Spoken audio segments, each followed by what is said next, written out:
Okay, we will listen the word of God on Joseph of Arimathea and Nicodemus. అరిమతేయ యేసేపు నికోదేము గురించి దేవుని వాక్యాన్ని విందాం.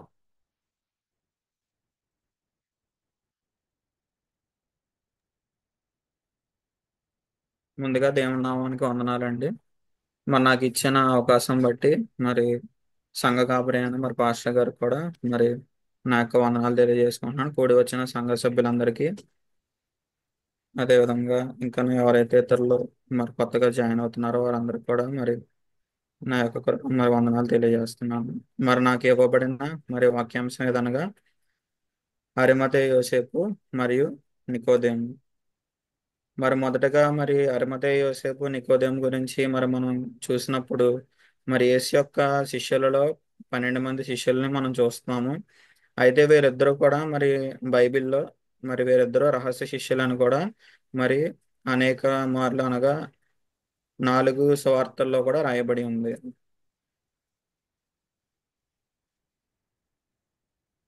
మొదటగా మనం అరిమతెయ యోసేపు గురించి, అదేవిధంగా నికోదేం గురించి మనం తెలుసుకోవాలంటే మరి సన్హెడ్రిన్ గురించి మనం తెలుసుకోవాలండి. సన్హెడ్రిన్ అనగా యూదుల న్యాయసభ. ఈ యూదుల యొక్క న్యాయసభలో ఎవరెవరు ఉంటారంటే శాస్త్రులు, పరిసయ్యులు, సద్దుకయ్యులు, అదేవిధంగా మరి యూదుల యొక్క మత పెద్దలు కూడా మరి న్యాయసభలో ఉంటారు. ఈ న్యాయసభలో ఏమేం జరుగుతుందంటే యూజువల్ గా మనకి కోర్ట్స్ లో ఏమేం జరుగుతాయో మరి క్రైమ్స్ గురించి కానీ, అదేవిధంగా వాళ్ళకి శిక్ష విధిస్తూ ఉంటారు. అదేవిధంగా లా గురించి కూడా మరి ఇంటర్ప్రిటేషన్స్ కూడా మరి జరుగుతూ ఉంటాయి. అటువంటి ఈ న్యాయ సభలోని అరిమతెయ యోసేపు అనే ఆ ధనవంతుడు, ఆయన ఒక సభ్యుడు. అదేవిధంగా నికోదేము అనే పరిసయ్యుడు కూడా ఈ న్యాయ సభలో, సన్హెడ్రిన్ అనే సభలో వీళ్ళిద్దరూ కూడా మరి ప్రాముఖ్యత కలిగిన వ్యక్తులుగా మనం చూస్తున్నాం. మరి యేసుక్రీస్తు వారు మరి పరిచయల గురించి, సర్దుకాయల గురించి మరి అనేక మార్లు మళ్ళీ వారిని గురించి, ఆయనకు శిష్యుల గురించి కానీ, జనుల దగ్గర గురించి కానీ ఆయన మరి చెప్పడాన్ని మనం చూస్తున్నాం. మొదటగా ఈ పరిచయలకి, సర్దుకాయలకి డిఫరెన్స్ ఏంటో మనం గమనించినట్లయితే, ఈ పరిచయలు అన్న వాళ్ళు మరి తోరా అంటే మరి మోషే మరి అనుగ్రహించిన ధర్మశాస్త్రాన్ని తోరా అంటారు. ఈ తోరాన్ని వాళ్ళు ఇంటర్ప్రిట్ చేస్తూ ఉంటారు. దానికి అంటే చేర్పులు ఏమన్నా ఉంటే ఎగ్జాంపుల్స్ తీసుకొని ఆ తోరాన్ని వాళ్ళు వివరిస్తారు. అయితే సద్దుకాయలు మాత్రం తోరాని మాత్రమే వాళ్ళు విశ్వసిస్తారు. అదే విధముగా పరిచయల గురించి చూసినప్పుడు వీళ్ళు రిజరక్షన్ అంటే పునరుద్ధానము, మరణించిన తర్వాత పునరుద్ధానం ఉందని నమ్ముతారు. అయితే సద్దుకాయలు మాత్రం మరి పునరుద్ధానం లేదని చెప్పి వాళ్ళు గ్రహిస్తారు. అదేవిధంగా పరిచయల గురించి మన వాక్యంలో చూసుకున్నట్లయితే మత్తయి సువార్త 23వ అధ్యాయం 5-7 వచనాలు. మనుషులకు కనబడి నిమిత్తము తమ పనులన్నీ చేయుదురు. తమ రక్ష రేఖలు వెడల్పుగాను తమ చెంగులు పెద్దవిగాను చేయుదురు. విందులలో అగ్రస్థానములను, సమాజ మందిరములలో అగ్రపీఠములను, సంత వీధులలో వందనములను మనుష్యుల చేత బోధకులని పిలువబడుటయు కోరుదురు. అదేవిధంగా 27వ వచనం కూడా మనం చూసినట్లయితే, వేషధారులైన పరిసయ్యులారా, శాస్త్రులారా అని కూడా మరి యేసుక్రీస్తు వారు మరి అక్కడ జన సమూహానికి మరి చెప్పడాన్ని మనం చూస్తున్నాం. ఇక్కడ పరిచయులు ఎటువంటి వారంటే, అక్కడ పరిచయులు కానీ శాస్త్రులు కానీ ఎటువంటి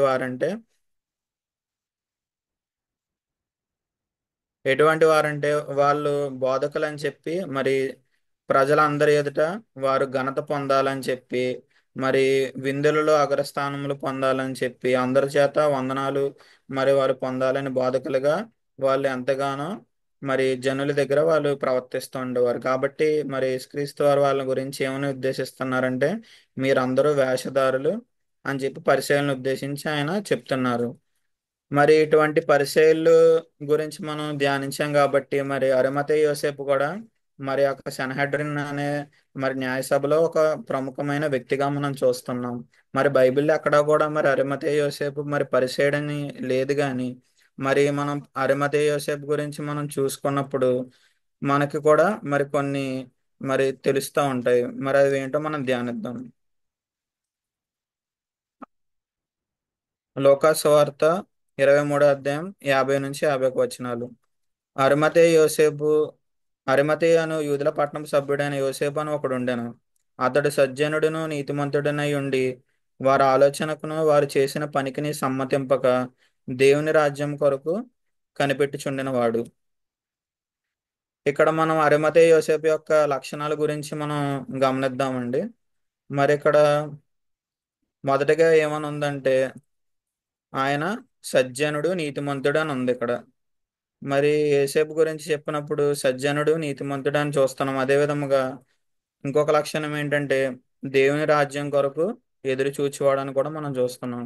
మరి మొదటగా మనం పరిచయల గురించి ధ్యానించినప్పుడు పరిచయలు ఏంటంటే రెజరక్షన్ ఉంది, అంటే పునరుద్ధానం ఉందని చెప్పి వారు నమ్ముతున్నారు. అంటే వారు దేవుని యొక్క మరి రాజ్యం కొరకు ఎదురు చూస్తున్నట్లు మనం చూస్తున్నాం. అదే విధంగా మరి యోసేపు కొన్న లక్షణంలో కూడా వన్ ఆఫ్ ద మరి క్వాలిటీ ఏంటంటే దేవుని రాజ్యం కొరకు ఎదురు చూసేవాడు.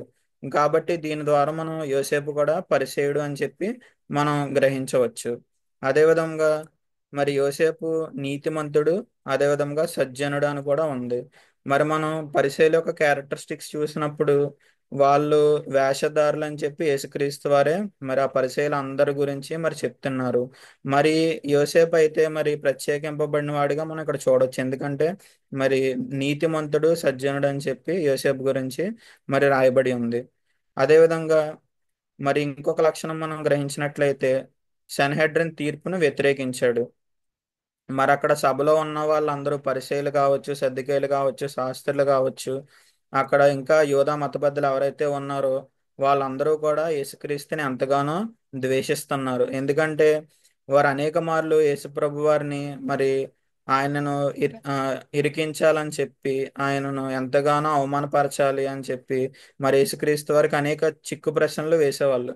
మరి జనసమూహంతో యేసుప్రభు వారు మరి ప్రసంగించేటప్పుడు వాళ్ళు ఎంతగానో యేసుప్రభు వారిని మరి వారి యొక్క ప్రశ్నలతో మరి వాళ్ళు ఎంతగానో మరి యేసుప్రభుని ప్రశ్నించేవారు.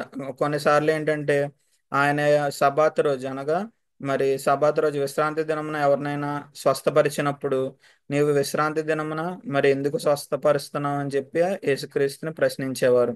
అదే విధముగా మరి మనకి అందరికీ తెలుసండి, బైబిల్లో మరి అనేక మార్లు ఆయన పాపులతో కానీ మరి ట్యాక్స్ కలెక్టర్స్ సుంకర్లతో కానీ కలిసి మరి శిష్యులతో పాటు భోజనం చేసేటప్పుడు మరి అనేక మార్లు ఈ శాస్త్రులు కానీ పరిసయ్యులు కానీ నీవు ఎందుకు ఇటువంటి పాపులతో కూడా మరి నీవు భుజిస్తున్నావు అని చెప్పి మరి ఆయనను ఎంతగానో ప్రశ్నించేవారు.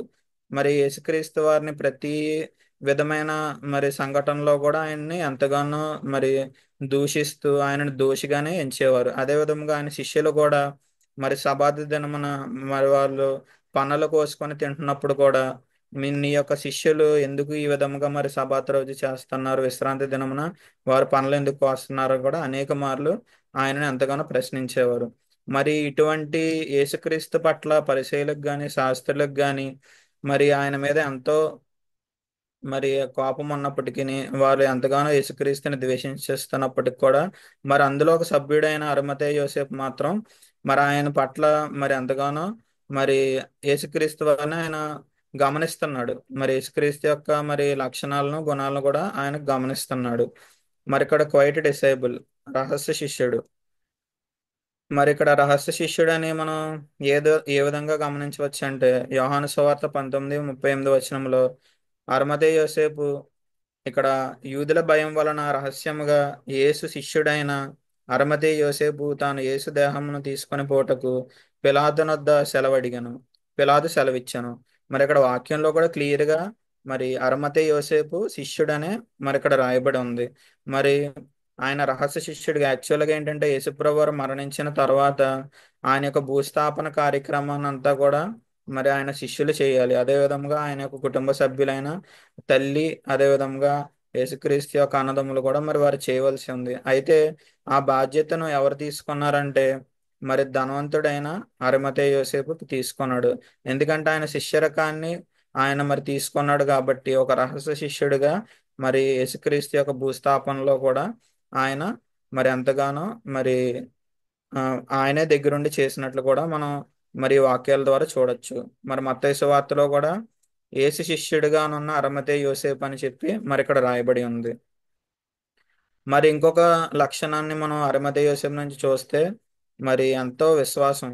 మరి యేసుప్రభు వారు మరణించిన తర్వాత మరి మార్కు సువార్త 15:43 చూస్తే సాయంకాలం అయినప్పుడు అరిమతయి యోసేపు తెగించి పిలాతునొద్దకు వెళ్ళి యేసు దేహము తనకిమ్మని అడిగాను.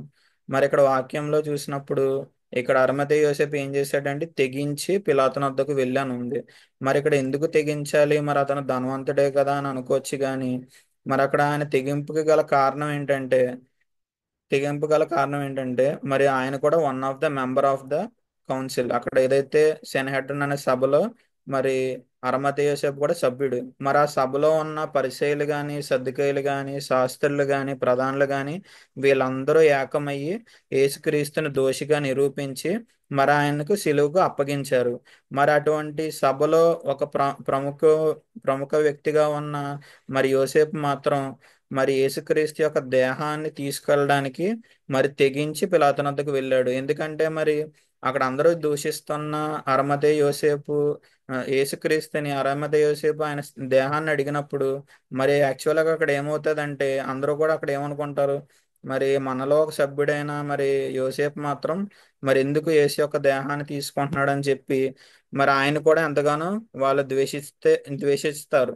అయినప్పటికీ మరి ఇవన్నీ తెలిసి కూడా మరి యోసేపు ఏం చేస్తున్నాడంటే మరి తెగించి మరి ఆయన శిష్యుడిగా మరి ఆయన విశ్వసించాడు కాబట్టి మరి యేసుక్రీస్తు యొక్క దేహాన్ని అడగడానికి కూడా మరి పిలాతు వద్దకు మరి వెళ్ళడానికి మనం ఇక్కడ చూస్తున్నాం. అదే విధంగా ఇంకొక గుణం ఏంటంటే ఆనరింగ్ జీసస్, యేసుక్రీస్తుని కనపరుస్తున్నాడు.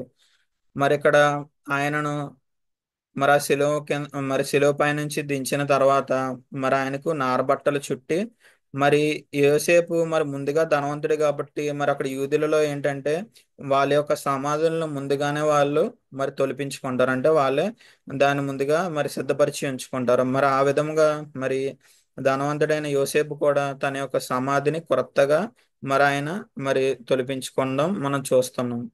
మరి ఇక్కడ మార్కు సువార్త 27వ అధ్యాయం 59-60 చూస్తే యోసేపు ఆ దేహమును తీసుకొని శుభ్రమైన నారబట్టలతో చుట్టి తాను రాతిలో తొలిపించుకున్న కొత్త సమాధిలో దాన్ని ఉంచి సమాధి ద్వారమునకు పెద్ద రాయి పొర్లించిన అని ఉంది. మరి ఈ వాక్యంలో చూసిన విధంగా మరి యోసేపు తన కొరకు సిద్ధపరిచిన సమాధిలో కొత్తగా ఉన్న సమాధిలో మరి యేసుక్రీస్తును మరి ఆయన నారబట్టలతో చుట్టి మరి ఆ సమాధిలో పెట్టడాన్ని కూడా మనం చూస్తున్నాం. మరి యెషయా 53వ అధ్యాయం 9వ వచనంలో కూడా మనం చూసుకున్నట్లయితే అతడు మరణమైనప్పుడు భక్తిహీనులతో అతనికి సమాధి నియమింపబడెను, ధనవంతుని యొద్ద అతడు ఉంచబడెను అని ఉంది. మరి ఇక్కడ ఇదేంటంటే ప్రవచనం.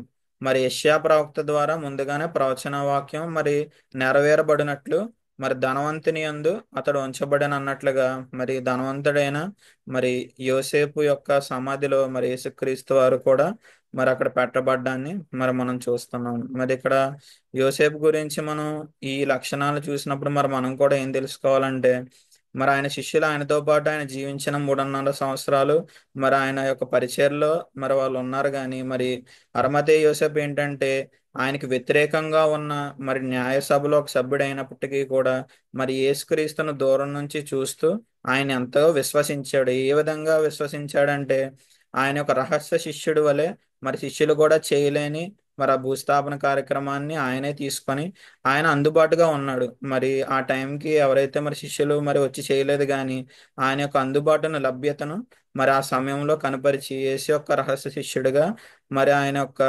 మరి ప్రాముఖ్యతను మరి కనపరిచాడు. అదే విధంగా రెండవ వ్యక్తి గురించి కూడా మనం చూసుకున్నట్లయితే నికోదేము.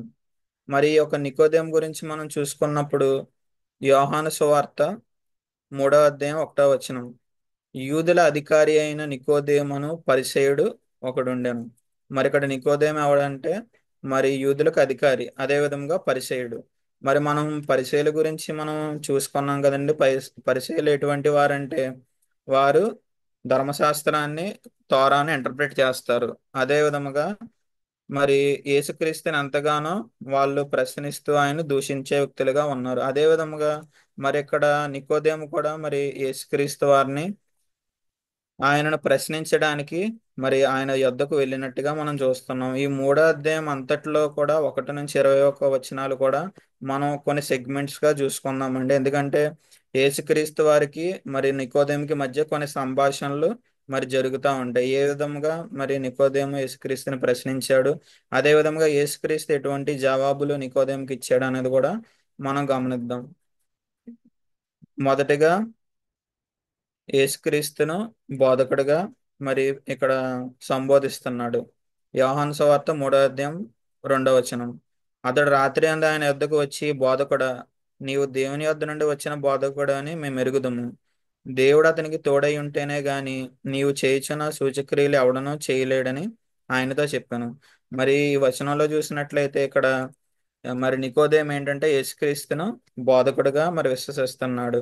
మరి బోధకుడు అంటే మరి అక్కడ యూదులు ఆ ఎవరైతే పరిచయులు ఇప్పుడు బోధ చేస్తారో వాళ్ళందరినీ కూడా రబ్బీ అంటారండి. రబ్బీ అంటే మరి బోధకుడు లేదా టీచర్ అని అర్థం.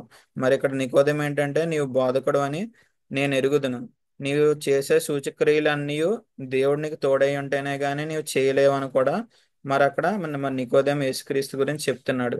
మరి ఇక్కడ ఎక్కడా కూడా యేసుక్రీస్తు దేవుని కుమారుడు అని చెప్పట్లేదు, కానీ నీవు బోధకుడు, దేవుని తోడై ఉంటేనే నీవు ఈ సూచక్రియలన్నీ చేస్తున్నావు అని చెప్పి మరి యేసుక్రీస్తుతో చెప్తున్నాడు.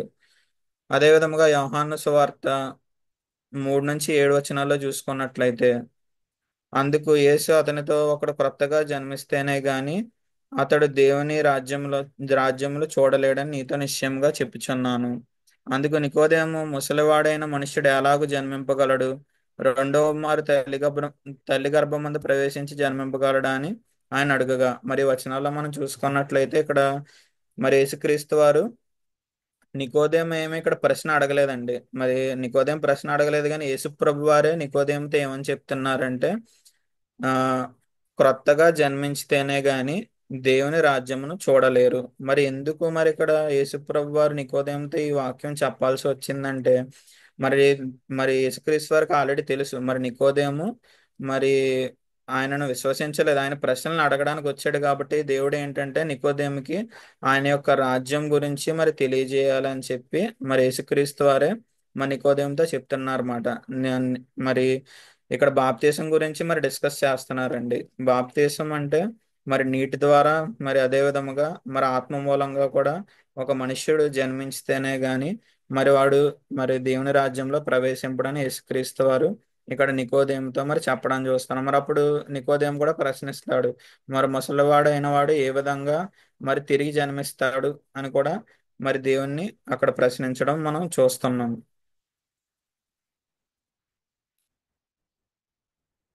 అదేవిధంగా రెండవదిగా 9 నుంచి 13 వచనాలు చూద్దామండి. అందుకు నికోదేము ఈ సంగతులు ఎలాగూ ఆ, సాధ్యములని ఆయన అడుగగా, యేసు ఇట్లనెను, నీవు ఇశ్రాయేలుకు బోధకుడవై ఉండి వీటిని ఎరుగవా? మేము ఎరిగిన సంగతి చెప్పుచున్నాము, చూచిన దానికి సాక్ష్యం ఇచ్చుచున్నాము. అదేవిధంగా 12వ వచనంలో కూడా, భూ సంబంధమైన సంగతులు నేను మీతో చెప్పితే మీరు నమ్ముకున్నప్పుడు పరలోకమైన సంబంధమైనవి మీతో చెప్పిన ఎడల ఎలాగ నమ్ముదురు అని ఇక్కడ వాక్యంలో మరి యేసుక్రీస్తు వారు చెప్తున్నారు. మరి దీని సారాంశం ఏంటంటేనండి, మరి యేసుక్రీస్తు వారిని నికోదేము అడుగుతాడు, మరి ఏ విధంగా మరి బాప్తీసం గురించి ఇవన్నీ చెప్తున్నారు కదా, మరి ఇవన్నీ ఎలాగ సాధ్యమవుతాయి అని చెప్పి మరి యేసుక్రీస్తుని అడిగినప్పుడు ప్రశ్నించినప్పుడు యేసుక్రీస్తు వారు ఏం చెప్తున్నారంటే, నీవు కూడా బోధకుడివే కదా, మరి పరిచయులు అంటే వాళ్ళు కూడా మరి బోధ చేస్తారు కాబట్టి నీవు కూడా బోధకుడివే కదా, మరి నీవు ఇవన్నీ ఎరుగవా అని చెప్పి యేసుక్రీస్తు వారు నికోదేముని అడుగుతున్నారు. అదే విధముగా ఆ భూ సంబంధమైన సంగతులు నేను మీకు చెప్తేనే మీరు నమ్మనప్పుడు పరలోక సంబంధమైనవి మీకు చెప్పిన యెడల మీరు ఎలాగ నమ్ముతారని కూడా మరి యేసుక్రీస్తు వారు మరి నికోదేముతో చెప్తున్నారు. మరి నికోదేమును ప్రశ్నించుట. అదేవిధంగా 13 నుంచి 15 వచనాలు కూడా చూద్దాం మూడవది కింద. మరియు పరలోకం నుండి దిగి వచ్చిన వాడే, అనగా పరలోకంలో ఉండు మనుష్య కుమారుడే తప్ప పరలోకమునకు ఎక్కిపోయిన వాడు ఎవడనూ లేడు. అరణ్యంలో మోషే సర్పమును ఎలాగ ఎత్తెనో అలాగే విశ్వసించి ప్రతి వాడును నశింపక ఆయన ద్వారా నిత్య జీవం పొందినట్లు మనిషి కుమారుడు ఎత్తబడవలను. ఈ నాలుగో పాయింట్ దేని గురించి యేసుక్రీస్తు వారు మాట్లాడుతున్నారంటే రిజరక్షన్ గురించి, అంటే పునరుద్ధానం గురించి మరి ఈ వాక్యాన్ని మరి యేసుక్రీస్తు వారు నికోదేముతో చెప్తున్నారు. ఇక్కడ ఈ స్టోరీ అంతా మనకు తెలిసిందేనండి. మరి ఇక్కడ వాక్యంలో ఉన్నట్లుగా మరి ఇశ్రాయేలు వాళ్ళందరూ మరి దేవుణ్ణి దూషిస్తున్నప్పుడు మరి సర్పాలను, విష సర్పాలను మరి వారి మధ్య వదిలినప్పుడు అనేక మంది చనిపోతూ ఉంటారు. అప్పుడు మరి మోషే ఒక ఇతర సర్పాన్ని మరి దానికి కర్రకు పెట్టి మరి దాన్ని పైకెత్తినప్పుడు ఎవరైతే దాన్ని చూశారో వాళ్ళందరూ కూడా మరి బ్రతికినట్లుగా మనం చూస్తున్నాం. మరి అదే విధంగా ఇక్కడ వాక్యంలో కూడా ఏమందంటే, అలాగే విశ్వసించి ప్రతి వాడు నశింపకుండా ఆయన ద్వారా నిత్య జీవం పొందినట్లు మనిషి కుమారుడు ఎత్తబడవలను. అంటే మనిషి కుమారుడు అంటే ఇక్కడ యేసుక్రీస్తు. యేసుక్రీస్తు ఎత్తబడాలి అంటే, ఎత్తబడడం అంటే ఏంటంటే రెజరక్షన్, పునరుద్ధానం. మరి ఇక్కడ ఈ వాక్యం ద్వారా మరి యేసు ప్రభు వారు మరి ఇండైరెక్ట్ గా అక్కడ అక్కడ బోధకుడైన మరి నికోదేంకి ఏం చెప్తున్నారంటే యేసుక్రీస్తు ఎత్తబడాలి, అప్పుడే మరి ఇక్కడ మానవాళి అందరికీ మరి నిత్య జీవం అనేది లభిస్తుంది అని, కూడా నశించకుండా నిత్య జీవం పొందినట్లు అని చెప్పి చెప్తున్నారు యేసుక్రీస్తు యొక్క పునరుద్ధానం. అదే ఐదవ పాయింట్ కింద మనం చూసినట్లయితే అదే అధ్యాయంలోని 16వ వచనం, దేవుడు లోకమును ఎంతగానో ప్రేమించెను కాగా ఆయన తన అద్వితీయ కుమారునిగా పుట్టిన వాని యందు విశ్వాసం ఉంచి ప్రతివాడు నశింపక నిత్య జీవం పొందినట్లు ఆయనను అనుగ్రహించను. మరి ఇది కూడా మరి వన్ ఆఫ్ ద మరి ఫేమస్ వర్సెస్ బైబిల్లో. మరి eternal life through Jesus Christ, యేసుక్రీస్తు ద్వారా నిత్య జీవం. మరి ఈ నిత్య జీవం కూడా యేసుక్రీస్తు ద్వారా తప్పితే మరి ఎవరు కూడా పొందలేరని చెప్పి మరి యేసుక్రీస్తు ద్వారా నికోదేముకి మరి చెప్పడాన్ని మనం చూస్తున్నాం.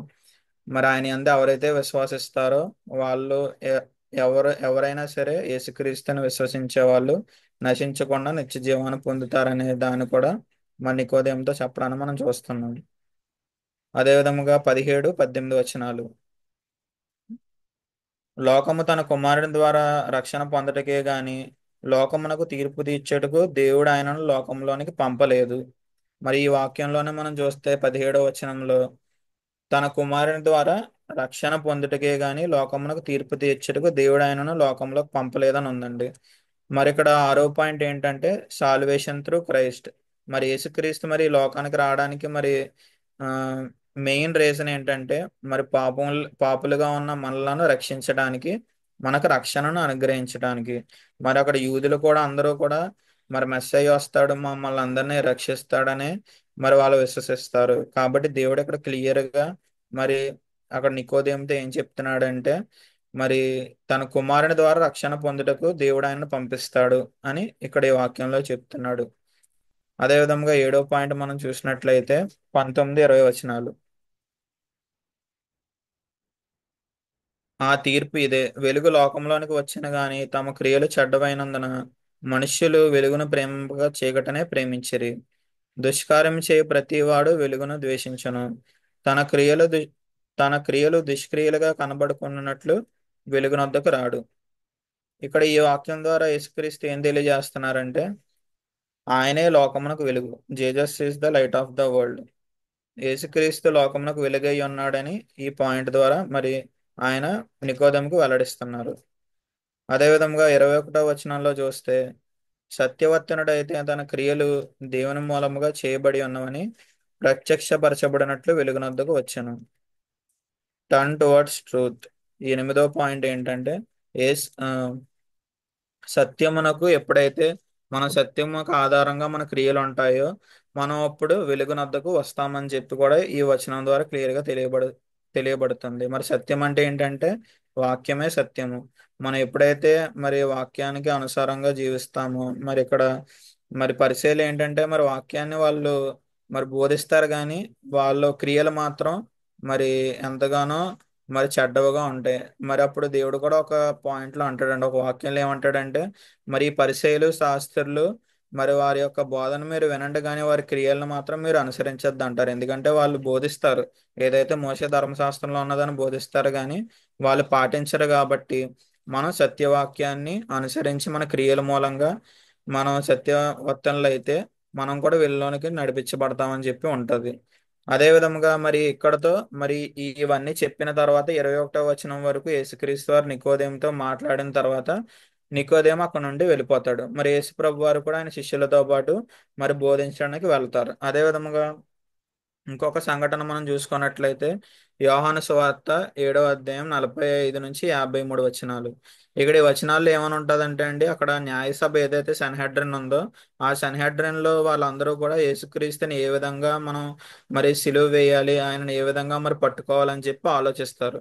అప్పుడు 46వ వచనంలో చూస్తే ఆ బంట్రౌతులు ఆ మనుష్యుడు మాట్లాడినట్టు ఎవడును ఎన్నడును మాట్లాడలేదనిరి. అందుకు పరిసయ్యులు, మీరు కూడా మోసపోతిరా, అధికారుల్లో గాని పరిసయ్యుల్లో గాని ఎవడైనను ఆయన యందు విశ్వాసం ఉంచెనా అని చెప్పి వారిలో వాళ్ళే ఎందుకు మీరు ఆయనను పట్టుకోవట్లేదు అని చెప్పినప్పుడు అక్కడ బంట్రోతులు ఏమంటారంటే ఆయన మాట్లాడినట్టు ఏ మనుష్యుడు కూడా మాట్లాడలేదని చెప్పి చెప్తారు. అప్పుడు అక్కడ ఉన్న పరిచయులు గాని ఇతరులు గాని ఏమంటారంటే మనలో కూడా ఎవడైనా అంటే పరిచయుల్లో గాని అధికారుల్లో గాని ఎవరైనా కూడా యేసుక్రీస్తు యందు విశ్వాసం ఉంచెనా అని చెప్పి అడుగుతారు. అప్పుడు అయితే ధర్మశాస్త్రం ఎరుగని ఈ జనసమూహము శాపగ్రస్తమైనదని వారితో అనిరి. అంతకు మునుపు ఆయన యొద్దకు వచ్చిన నికోదేము వారిలో ఒకడు. అంటే అంతకు మునుపు ఆయన యొద్దకు రావడం అంటే యేసుక్రీస్తు యొద్దకు ముందుగానే వచ్చాడు కాబట్టి ఆ నికోదేములో కూడా వారిలో ఒకడి కింద అక్కడ ఉన్నాడు. అప్పుడు నికోదేము అక్కడ ఏమని సెలవిస్తున్నాడంటే, అతడు ఒక మనుష్యుని మాట వెనక మునుపు వాడు చేసినది తెలుసుకొనక మునుపు మన ధర్మశాస్త్రము అతనికి తీర్పు తీర్చిన అని అడుగగా వారు, నీవు గలిలయుడవా, విచారించి చూడుము, గలిలయలో ఏ ప్రవక్తయు పుట్టడనిరి. అంతటా ఎవరింటికి వాళ్ళు వెళ్ళిరి. ఇక్కడ ఈ వచనాల్లో మనం చూసినప్పుడు ఏంటంటే అక్కడ ఆ న్యాయ సభలో ఉన్న వాళ్ళందరూ కూడా ఎవరైనా సరే మనలో ఆయన విశ్వసిస్తున్నారా అనే ప్రశ్నించారు. ఆ ప్రశ్నకి నికోదేము ఏమంటున్నాడంటే ఒక మనుష్యుడు ఏం చెప్తున్నాడో అది మనం వినకుండా ఆయన చేసిన కార్యాలను మనం తెలుసుకోకుండా ధర్మశాస్త్రం అతనికి తీర్పు తీర్చవచ్చా అని చెప్పి రివర్స్ లో అక్కడ ఉన్న న్యాయసభ వారితో క్వశ్చన్ చేస్తున్నాడు. అంటే ఇక్కడ మనం ఏం చూడొచ్చు అంటే వన్ ఆఫ్ ద పాయింట్ కింద మనం ఏం చూడొచ్చు అంటే నికోదేము యేసుక్రీస్తు కొరకు నిలబడ్డాడు. He stood for Jesus. అదే విధముగా మరి ఎవరైనా విశ్వసించారా అన్నప్పుడు మరి అక్కడ ఇక్కడ మనం చూసినట్లే మరి ప్రశ్నించాడంటే అర్థం ఏంటండి, మరి ముందు వాక్యాల్లో మనం చూసినప్పుడు మరి యేసుక్రీస్తు వారు మరి ఆయనకి చెప్పిన ఆ సంఘటనలన్నీ కూడా మరి ఆయనకు గుర్తున్నాయి కాబట్టి మరి ఆయనను రక్షకుడిగా నమ్మాడు. ఈ బిలీవ్డ్ జీసస్ ఎస్ సేవియర్. మరి రక్షకుడిగా నమ్మాడు కాబట్టి అక్కడ న్యాయసభకు కూడా మరి ఏ విధంగా అయితే ముందుగా మరి అరిమతయి యోసేపు ఆ న్యాయసభకి మరి తెగించి మరి నికోదేము దగ్గర పిలాతు వద్దకు వెళ్ళి ఆయన దేహాన్ని అడిగాడు. అదే విధంగా ఇక్కడ నికోదేము కూడా మరి ఈ యొక్క సభ వారు అందరి ఎదుట మరి ఆయనను ప్రశ్నించి మరి ఆయన యేసుక్రీస్తు కొరకు నిలబడ్డాడు. అదే విధముగా ఆయన రక్షకుడిగా అంగీకరించాడని కూడా మనం చూస్తున్నాం. అదే విధముగా యోహాను సువార్త వచనాలు, ఈ వచనాల్లో మనం చూసినప్పుడు ఆయన వద్దకు వచ్చిన నికోదేము కూడా బోళముతో కలిపిన అగరు రమారమి 150 సేర్లు ఎత్తు తెచ్చాను. అంతట వారు యేసు దేహమును ఎత్తుకొని వచ్చి యూదులు పాతిపెట్టు మర్యాద చొప్పున ఆ సుగంధ ద్రవ్యములు దానికి పూసి నారబట్టలు చుట్టిరి. మరి ఆయన భూస్థాపన మరి కార్యక్రమంలో ఇక్కడ నికోదేము చేసిన పని ఏంటంటేనండి మరి బోలంతో కలిపిన మరి ఫ్రాగ్రెన్సెస్ ఏదైతే ఉంటాయో మరి కాస్ట్లీ ఫ్రాగ్రెన్సెస్ ఇవన్నీ ఏంటంటే యూదులు పాతి పెట్టే మర్యాద చొప్పున ఆ సుగంధ ద్రవ్యాలు ఆయనకి మరి పూసి మరి ఆయనను మరి ఆ సమాధిలో పెట్టడాన్ని మనం చూస్తున్నాం. మరి ఇక్కడ బోలం అంటే మనకి యేసుక్రీస్తు వారు జన్మించినప్పుడు అక్కడ ముగ్గురు జ్ఞానులు వస్తారు. ఆయనకి బంగారము సాంబ్రాణి బోలమును వారు తీసుకొస్తారు. మరి ఆ సింబాలిజం మనం చూసుకున్నప్పుడు బోలం అనేది మరి ఎంతో మరి ప్రత్యేకమైనది. అది సఫరింగ్ ను మనకు తెలియజేస్తుంది. మరి యేసుప్రభు వారు మరి ఆయన యొక్క సఫరింగ్స్ అంతట్లో మరి ఈ బోలాన్ని కూడా మరి ఆయన సింబాలిజం కింద మరి లాస్ట్ లో నికోదేము మరి ఆయనను శుభ్రపరచడానికి మరి యూదుల మర్యాద చొప్పున మరి ఆ సుగంధ ద్రవ్యాలను మరి యేసుక్రీస్తు వారికి మరి అవన్నీ కూడా మరి ఆయన అర్పించి మరి ఆయన నికోదేము అదే విధంగా మరి అరిమతయి యోసేపు కూడా మరి ఆ యొక్క సమాధిలో పెట్టడాన్ని మనం చూస్తున్నాం.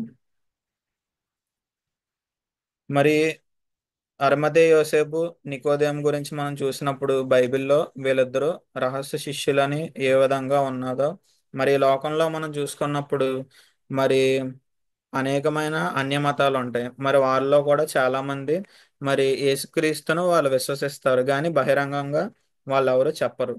మరి అప్పుడు ఈ ఈ యొక్క పరిచయులుగా ఉన్న మరి ఎవరైతే నికోదేము గాని అరిమతయి యోసేపు గాని మరి మరి యేసుక్రీస్తుకి భూస్థాపన కార్యక్రమంలో వాళ్ళకి ఈ లోకంలో ఎంతో సామర్థ్యం ఉంది, వాళ్ళకి ఎంతో డబ్బు ఉంది, మరి అన్నీ ఉన్నప్పటికీ కూడా వాళ్ళ అవైలబిలిటీని కూడా చూపించారు.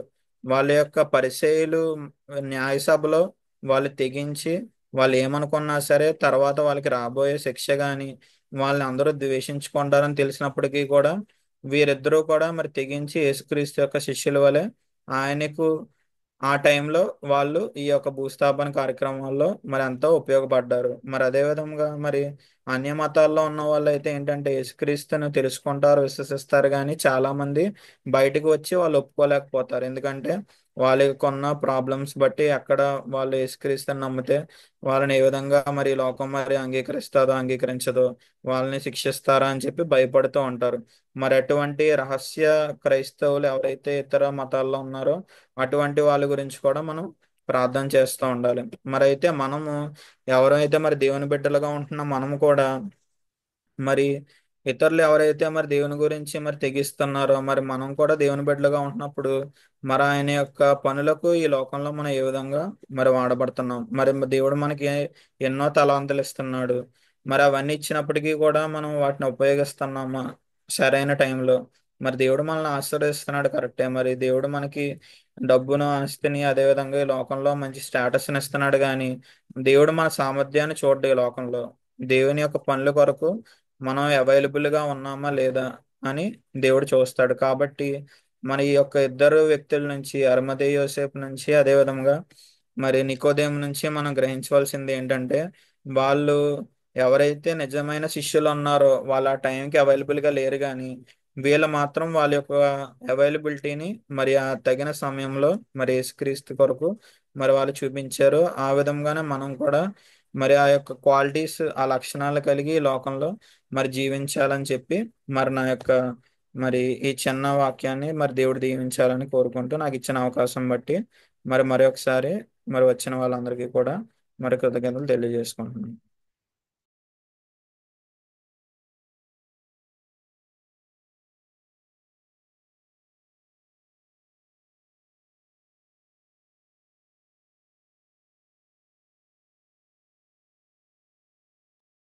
వాయిస్ రావట్లేదు.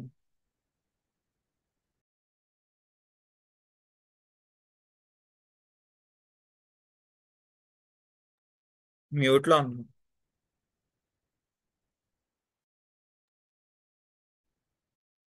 చక్కని వాక్యం అందించినటువంటి సోన్ రత్నంకి ప్రభు పేరట వందనాలు తెలియజేస్తున్నాను. దేవుడు నేను బహుగా దీవించి ఆయన పరిచర్యలో వాడుకున్న గాక. ఎబిలిటీ అండ్ అవైలబిలిటీ అంటే మీకు సామర్థ్యం ఉన్నా ఆయనకు ఉపయోగపడాలి. మీరు గొప్పవారు అవ్వచ్చు, గొప్ప చదువుకున్న వారు ఉండవచ్చు, సమాజంలో మీకు గొప్ప స్థాయి ఉండవచ్చును క్రైస్తవులుగా. అంత గొప్పవారైనప్పటికీ ఆయనకు ఉపయోగకరంగా ఆయన పరిచర్యకు వినియోగింపబడే విధముగా మీరు లేకపోతే అది వ్యర్థము అన్నటువంటి వాక్యాన్ని మీరు విన్నారు. నికోడమస్ అదేవిధంగా అరిమతయ యేసేపు ఇద్దరు కూడా ఎబిలిటీస్ సామర్థ్యం కలిగిన వాళ్ళు వారు. అదేవిధంగా దేవునికి వారు యేసు ప్రభువుకి ఉపయోగపడేవారుగా ఉన్నారు.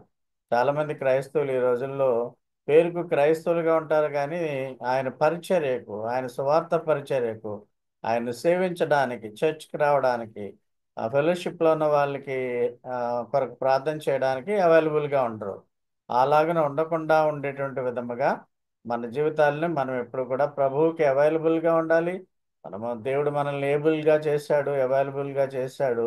ఆ, అయితే ఆ, మనము నిర్లక్ష్యం చేయకుండా మన సామర్థ్యము ఎలాంటిదైనప్పటికీ అది దేవునికి అనవసరం. అయితే మనము దేవునికి ఎబిలిటీ మన యొక్క ఆ ఆ ఆ యొక్క సామర్థ్యాన్ని ఉపయోగించే విధముగా ఉన్నప్పుడే దేవుడు హర్షిస్తాడు. ఆ రీతిగా దేవుడు మనల్ని బాగా దీవించి ఆశీర్వదించును గాక.